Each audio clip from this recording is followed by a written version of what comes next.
हमारे देश की सरकार ने एक सर्वे कराया है जिसकी मैं माहिती आपके बीच में रखना चाहता हूं। गेट करार लागू होने के बाद भारत के शेतकरी समाज और साधारण लोगों पर उसका क्या फर्क पड़ा है, क्या अंतर आया है, उसके लिए एक सर्वे हुआ। हमारे देश में एक बहुत बड़े अर्थतज्ञ हैं, बहुत बड़े अर्थशास्त्री हैं, उनका नाम है प्रोफेसर अर्जुन सेन गुप्ता। वो हमारे वर्तमान प्रधानमंत्री डॉक्टर मनमोहन सिंह के बहुत खास मित्र हैं और भारत देश में बहुत समय तक ऊंचे पदों पर रहे हैं। जब श्रीमती इंदिरा गांधी इस देश में प्रधानमंत्री हुआ करती थी तो प्रोफेसर अर्जुन सेन गुप्ता लोकसभा के हमारे देश के योजना आयोग के उपाध्यक्ष हुआ करते थे। योजना आयोग का अध्यक्ष प्रधानमंत्री होता है, उसके ठीक नीचे उपाध्यक्ष। तो प्रोफेसर अर्जुन सेन गुप्ता योजना आयोग के उपाध्यक्ष रह चुके हैं, बहुत बड़े अर्थतज्ञ हैं, बंगाल के बहुत समय तक वित्त मंत्री रहे हैं। ऐसे एक विद्वान व्यक्ति ने भारत सरकार का एक सर्वेक्षण पूरा किया है। 2006 जून में वो सर्वेक्षण छपा है और उससे ये उन्होंने एक माहिती निकाली है कि गेट करार लागू होने के बाद भारत के साधारण लोगों की स्थिति और विशेष रूप से शेतकरी समाज की स्थिति बहुत खराब हुई है। उन्होंने कुछ आंकड़े दिए हैं। उन्होंने बताया है कि गेट करार लागू होने के लगभग 12 साल में भारत के साधारण लोगों की गरीबी बहुत बढ़ी है, साधारण शेतकरी की गरीबी बहुत बढ़ी है। और उन्होंने गरीबी के आंकड़े दिए हैं। मेरे जैसे आदमी को हैरानी होती है, सारे देश को हैरानी है। 84 कोटि लोग इस समय गरीबी की रेखा के इतने नीचे हैं कि जिनके पास एक दिन में खर्च करने के लिए 20 रुपया नहीं है। गेट करार लागू होने के बाद की ये स्थिति है। 84 कोटि भारतवासी एक दिन में 20 रुपए खर्च नहीं कर सकते। आप जरा सोचिए, 115 कोटि का हमारा देश है। 115 कोटि में 84 कोटि लोगों के पास एक दिन में खर्च करने के लिए 20 रुपया नहीं है। इसका सीधा मतलब है 84 कोटि लोगों की एक दिन की आमदनी 20 रुपए से कम है। और प्रोफेसर अर्जुन सेन गुप्ता की रिपोर्ट को ही आगे मैं बता रहा हूं कि 50 कोटि लोगों की तो एक दिन की आमदनी 10 रुपए से कम, 50 कोटि लोग। और 25 कोटि लोगों की एक दिन की आमदनी 5 रुपए से कम है।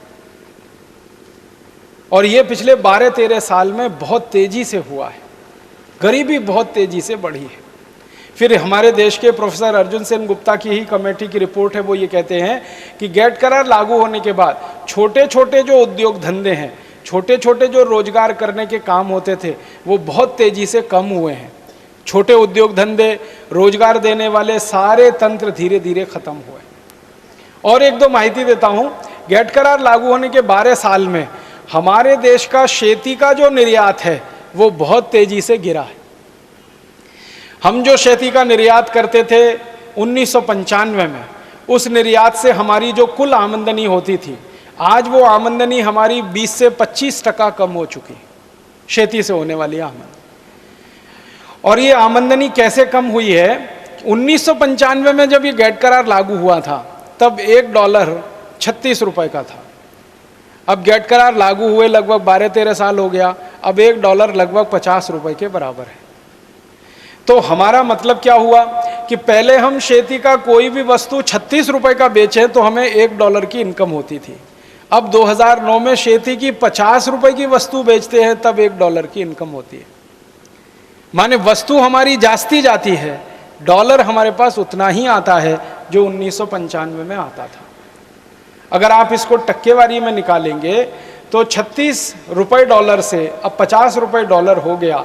लगभग डॉलर की पोजीशन में 25 से 30% की गिरावट आई है। और यही गिरावट हमारे खेती से होने वाली आमदनी में भी आई है। और इसी गिरावट के कारण हमारे शेतकरी समाज को गरीबी और ज़्यादा आई है। अब आपके मन में एक प्रश्न आएगा कि गेट करार लागू होने से ये शेतकरी समाज और खेती को नुकसान हुआ कैसे? मैं आपको एक छोटी सी माहिती देता हूँ। गेट करार की बहुत सारी शर्तें हैं। गेट करार का मैंने बहुत अभ्यास किया, लगभग 10 से 12 साल। और उस अभ्यास के बाद सारे देश में मैंने 10,000 से ज़्यादा व्याख्यान दिए गेट करार पर। गेट करार एक अंतर्राष्ट्रीय समझौता है जिसमें 155 देशों ने सही किया है। इसमें से 20 से 25 देश हैं जो बहुत श्रीमंत हैं, जैसे अमेरिका है, जैसे कनाडा है, जैसे ब्रिटेन है, जैसे फ्रांस है, जैसे जर्मनी है, जैसे स्विट्ज़रलैंड है, जैसे स्वीडन है, ऐसे 20 से 25 देश बहुत श्रीमंत हैं जो गेट करार में सही किए हैं, और बाकी के 125 देश बहुत गरीब हैं। बहुत गरीब देशों में जैसे बोत्सवाना एक देश है, बहुत ही गरीब देश है, अफ्रीका का देश है, बहुत ही गरीब है। वहाँ तो पूरे देश की सकल आमदनी की जब बात की जाती है तो एक आदमी की आमदनी रुपए में जब गिनी जाती है तो 1.5 से 2 रुपए से कम पड़ती है उनके यहाँ। तो बोत्सवाना है, अफ्रीका के छोटे छोटे देश है, नाइजीरिया है, सोमालिया है, इथियोपिया है, फिर उसके बाद लैटिन अमेरिका के देश हैं, ब्राज़ील है, मैक्सिको है, चिली है, कोस्टारिका है, कोलंबिया है, फिर और साउथ ईस्ट एशिया के देश हैं। तो 125 देश तो बहुत गरीब है और 25 देश हैं जो बहुत श्रीमंत हैं। उनकी श्रीमंताई का अंदाज़ा आप लगा सकते हैं। अमेरिका जैसा श्रीमंत देश अपने शेतकरी समाज को दर वर्षी 400 अरब डॉलर की सब्सिडी देता है। 400 अरब डॉलर, $400 बिलियन। 400 अरब डॉलर अमेरिका की सरकार अपने शेतकरी समाज को सब्सिडी देती है। इस सब्सिडी का मतलब मैं आपको समझाना चाहता हूँ वो क्या है। अगर अमेरिका का कोई शेतकरी खेती करे और खेती में वो ये कहे कि मेरे पास $1 का उत्पन्न है, अमेरिका का कोई शेतकरी $1 का उत्पन्न अगर अपने क्षेत्र में करता है तो अमेरिका की सरकार उस $1 के उत्पन्न को अमेरिका से शेतकरी से 400 देकर खरीद लेती है। $400 देके खरीद लेती है। $1 का उत्पन्न वो $400 देके खरीद लेते हैं। माने शेतकरी को उत्पन्न से 400 पट जास्ती मुनाफा वो दे देते हैं। अब वो उत्पन्न को फिर वो अंतर्राष्ट्रीय बाजार में बिक्री करते हैं और उस बिक्री के कारण वो सस्ता हो जाता है क्योंकि सरकार के पैसे बहुत लग गए हैं उसमें। तो अमेरिका के शेतकरी का जो शेत उत्पन्न है वो अंतर्राष्ट्रीय बाजार में बहुत सस्ता आके बिकने लगता है। भारत में इसका उल्टा होता है। भारत की सरकार शेतकरी को सब्सिडी तो देती नहीं है, माननीय शरद जोशी के हिसाब से अगर कहूँ तो निगेटिव सब्सिडी देती है। शेतकरी संगठन वाले यहाँ बैठे हैं, उनके हिसाब से कहूँ उनका बड़ा अच्छा कैलकुलेशन है कि सब्सिडी तो देती नहीं, निगेटिव सब्सिडी है हमारे यहाँ। माने शेतकरी से उल्टा खींच लेती है हमारी सरकार, शेतकरी को तो देती नहीं है। तो यहाँ के शेतकरी को तो कोई खास सब्सिडी है नहीं और अमेरिका के शेतकरी को 400 अरब डॉलर साल की सब्सिडी है। आप सोचेंगे कि इतने असंतुलित जमाने में कैसे शेतकरी खड़ा रहे। हमारा शेतकरी खेती करता है, कर्ज लेता है, बैंक से कर्ज लेता है, बैंक के बाद उनकी सहकारी पत संस्थाओं से कर्ज लेता है। सहकारी पत संस्थाओं का कर्ज 14-15% के ब्याज पे पड़ता है, बैंक का कर्ज भी 7 से 8% के ब्याज पे पड़ता है। और अमेरिका का शेतकरी जब कर्ज लेता है बैंक से तो उसको ब्याज ही नहीं देना पड़ता और उनके यहाँ तो निगेटिव ब्याज होता है, माने सरकार अपनी तरफ से शेतकरी को मदद करती है। तो अमेरिका का शेतकरी बिना ब्याज के कर्ज लेके खेती करता है। भारत के शेतकरी को ब्याज भर के खेती करनी पड़ती है, ब्याज देनी पड़ती है अपने कर्जे पर। और भारत का शेतकरी सबसे जास्ती ब्याज देता है कर्जे पर, जो कोई नहीं देता इस देश में।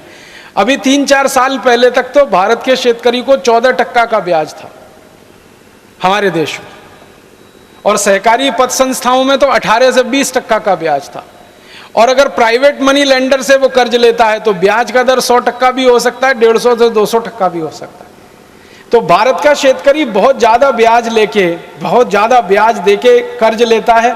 अमेरिका के शेतकरी को ब्याज ही नहीं भरना पड़ता। भारत का शेतकरी अपनी वस्तुएं सरकार को बेचता है तो सरकार अंतर्राष्ट्रीय बाजार भाव से भी कई बार सस्ती कीमत पे खरीदी कर लेती है, वहां भी शेतकरी मार खा जाता है। फिर अंतर्राष्ट्रीय बाजार में अमेरिका की सरकार अपनी शेतकरी को एक्सपोर्ट सब्सिडी देती है और भारत की सरकार ऐसी कोई सब्सिडी नहीं देती है। तो अंत में निर्णय क्या आता है, अंत में फैसला जहां जाता है या बात जहां जाके रुकती है वो ये कि भारत के शेतकरी का माल अंतर्राष्ट्रीय बाजार में जाते जाते महंगा हो जाता है, क्योंकि यहाँ ब्याज ज़्यादा देनी है, सरकार की तरफ से एक्सपोर्ट सब्सिडी भी नहीं है, और सरकार को शेतकरी समाज की अगर टोटल सब्सिडी है तो वो निगेटिव है। इन तीनों बातों से मिलकर भारत के शेतकरी का कोई भी उत्पन्न अंतर्राष्ट्रीय बाजार में महंगा होता है, और अमेरिका और कनाडा और यूरोप के शेतकरी का उत्पन्न अंतर्राष्ट्रीय बाजार पेट में सस्ता होता है। अब सस्ता उत्पन्न है तो जास्ती बिकेगा, महंगा उत्पन्न है तो कम बिकेगा। यही चक्कर में भारत के शेतकरी समाज की वस्तुएं अंतर्राष्ट्रीय बाजार में कम बिकती हैं, और फिर अंतर्राष्ट्रीय बाजार में जब शेतकरी समाज की वस्तुएं कम बिकती हैं तो उसका दोनों तरफ ऋणात्मक प्रभाव आता है। पहला तो माल कम जाता है, दूसरा शेतकरी को आमदनी कम होती है। इसके विपरीत दूसरे देशों के शेतकरी को जब ज़्यादा सब्सिडी वाला माल भारत में आके बिकता है, क्योंकि WTO की एग्रीमेंट की शर्तों के अनुसार कोई भी देश के खेती का माल किसी भी देश में जाकर आसानी से बिकेगा। तो अमेरिका का शेत उत्पन्न भारत में आके बिक सकता है, यूरोप का शेत उत्पन्न भारत में आके बिक सकता है। तो अमेरिका और यूरोप के देशों की कापूस आके भारत में बिकना शुरू हो गई है। अब अमेरिका की कापूस और यूरोप की कापूस भारत में आके बिकती है तो उसका बाजार भाव 1500 रुपये 1600 रुपये कुंटल के आसपास होता है, और भारत के शेतकरी समाज की जो कापूस होती है, खराब से खराब कापूस 1700-1800 रुपये कुंटल की होती है। तो भारत की शेतकरी की कापूस महंगी और अमेरिका के शेतकरी की कापूस सस्ती, तो भारत के बाजार में भी अब विदेशी कापूस जास्ती बिकती है। तो कापूस उत्पन्न करने वाले शेतकरी समाज की कापूस कम बिकती है। एक तो अंतर्राष्ट्रीय बाजार में भाव कम मिलता है, दूसरे अपने ही देश के बाजार में कापूस कम बिकती है। दोनों का ही दुष्परिणाम ये होता है कि कापूस उत्पन्न करने वाले शेतकरी को आमदनी कम होती है, और वो आमदनी उसके खर्चे से भी कई बार कम होती है। तो बैंक का खर्चा इतना लागत बढ़ जाती है कि वो कर्जे में डूब जाता है और अंत में आत्महत्या करने के लिए मजबूर हो जाता है। हमारे देश में टाटा इंस्टीट्यूट ने एक रिसर्च कराया, सर्वे कराया विदर्भ में शेतकरी समाज की आत्महत्या के विषय। तो उसमें पता चला कि बहुत सारे कापूस उत्पन्न करने वाले विदर्भ के जो शेतकरी हैं, उनका जो कापूस उत्पन्न का खर्चा है उससे कम कीमत पर उनकी कापूस बिक रही है बाजार में। खर्चा आता है 1700 रुपये कुंटल, खर्चा आता है 1800 रुपये कुंटल, और कापूस बिकती है 1500 रुपये कुंटल, 1400 रुपये कुंटल, 1350 रुपये कुंटल। ऐसी स्थिति हमारे यहाँ है। और एक समय क्या आता है कि जब आप खर्चा ज़्यादा करें खेती में और उत्पन्न आपका ना बिके उस भाव से, जिस भाव का खर्चा आपने किया, तो हर समय आप घाटे की खेती करें, और घाटे की खेती की पूर्ति करने के लिए बैंक से कर्जा लें, और बैंक के कर्जे को ब्याज देने के लिए कर्जा लें, फिर कर्ज का ब्याज और ब्याज का कर्ज, यही चक्कर में किसान आत्महत्या कर ले। ऐसी हालत हमारे यहाँ है। दोस्तों, सबसे पहले तो चैनल सब्सक्राइब करें, फिर लाइक, कमेंट और शेयर करें, और हाँ, हमारा एंड्रॉयड ऐप डाउनलोड करना ना भूलें।